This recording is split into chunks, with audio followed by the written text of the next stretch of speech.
In this edition of Office Hours, we'll be asking two Harvard professors for their advice on open access, publishing, and the dissertation.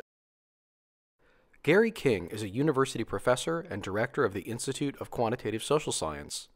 His specialty is developing statistical and other methods and applying them to a wide variety of areas. Stuart Shieber is a professor of computer science and also the director of the Harvard Library's Office for Scholarly Communication.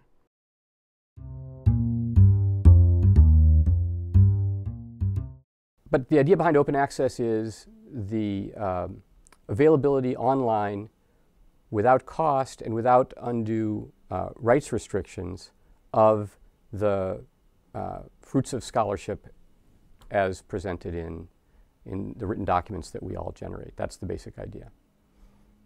Science is about a community of scholars competing and cooperating in pursuit of the same goals. If the community of scholars doesn't have access to the same data and the same research materials, they can't check on each other, they can't compete with each other, they can't cooperate to produce better research. But if you make that available, you'll get not only italics on your CV, you'll get other people following along and citing your paper and building on your work. And years from now, you'll see it, it'll make a big difference. There'll be a whole industry of people working on the kinds of things that you're working on. So.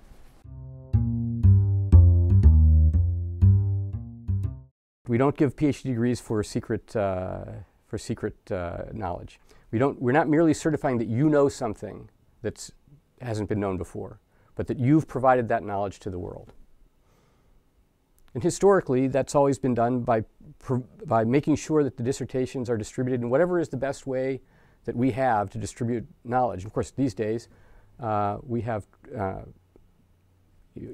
the last just few years, there have been a revolution because of computer and networking technology and how knowledge can be distributed worldwide. We should take advantage of that in distributing the knowledge generated by scholars in their PhDs as well. The dissertation is just one of your works, right? It is actually a publication. Once it becomes a dissertation, people will be able to get it for the rest of time. And so you don't really have a choice. It's going to be publicly available. So yeah, be a little careful before you call it a dissertation. But before you call it a dissertation, if you want to make sure that it's good enough, if you want to reduce the probability that you're going to feel embarrassed 10 years from now or 5 years from now, make it available while you're working on it. Right? Show it to people. I mean, certainly show it to friends and get feedback, but it would be great if you put it on your website as you're working on it, and then other people can see it. You may get some feedback on it, you'll be able to improve it, and then when it becomes a dissertation, which is a thing, right? It is a publication, it is fixed, it can't be changed, then at that point it'll be better. The obvious mistakes that somebody would be able to see will have been corrected.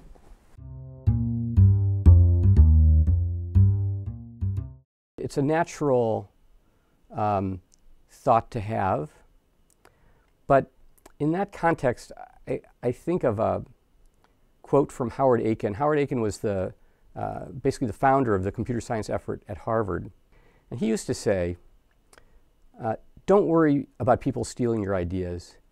If your ideas are any good, you'll have to ram them down people's throats.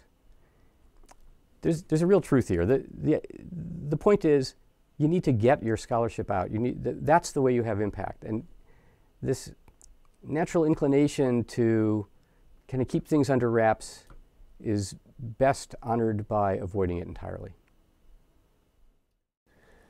So when you're a student and when you're a junior faculty member and pretty much throughout your career, the thing that people worry about the most is being scooped, and the thing that matters the least is being scooped. The thing that matters the most is being ignored. If you spend most of your career worrying about being scooped, you won't be scooped, but people won't know about your work. They'll have relatively little interaction with it. They'll see it when it's published and not before. You won't get much feedback. The impact of your work will be much less. So give it up. Don't worry about it. Just go ahead, make your information available. The other thing is that if you don't want to be scooped, the best thing to do is to make your information available in a public place, in a public way. If everyone knows that you had this preliminary idea in a paper that was good enough to show to people, but you weren't ready to publish, and you make it available in a place like Dash, then everyone will see that you did what you did. And if someone else wants to steal it and try to publish it, there'll actually be a record of it. So it's counterintuitive, but if you want to avoid being scooped, make sure you tell everybody what it is that you're doing and what your ideas are.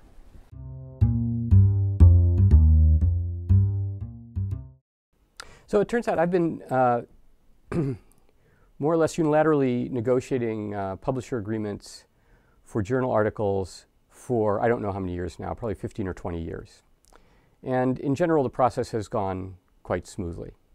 It's not to say that it will for everyone. It varies by field, it varies by journal, it varies over time. But in general, I've had quite good luck in altering the rights situation of publication agreements. These days, there's an easy way to do that just by adding a standard addendum to a publication agreement. The Science Commons addenda are the ones that I recommend people use, but you can even do something as simple as just crossing out parts of the publication agreement that you don't like. The worst thing that could possibly happen is that a publisher will say, no, we won't accept that agreement, and then you can sign the original agreement unamended. You'll get from the publisher a copyright assignment notice. Read it.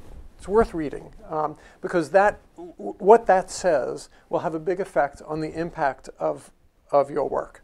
So what I do is I look through it and I make sure that I can take the final published version of the article and I can put it on my website or in a repository if I want. You don't need to be a famous professor or someone who can buy a publishing company or whatever it is in order to get these terms. A lot of the terms come with this already. If they don't, what I would suggest you do is literally just write it in, sign the agreement, and send it back. Most of the time, it goes to some assistant. They take it and they put it in a drawer. You don't have to make a big deal about it. You don't have to put that on your website. You don't have to embarrass them. Just write what you want and send it back. If they call you and they say, oh, no, we can't do this, you say, well, I want to put it on my website like everybody else. And they'll say, well, sorry, you can't do that. Stand up to them. It's okay. You need them because your CV probably looks a little like this, pretty much blank, and you'd like to have some italics on there. And so you don't want to risk that, and I totally understand that. But if you take if you push them, they will respond. Essentially, every publisher will have some type of exception. They will not want to make general policy for all universities, but you don't need to negotiate for all universities, or even your university. You just need to negotiate for your paper. And thousands of faculty all across academia do this all the time. You can do it.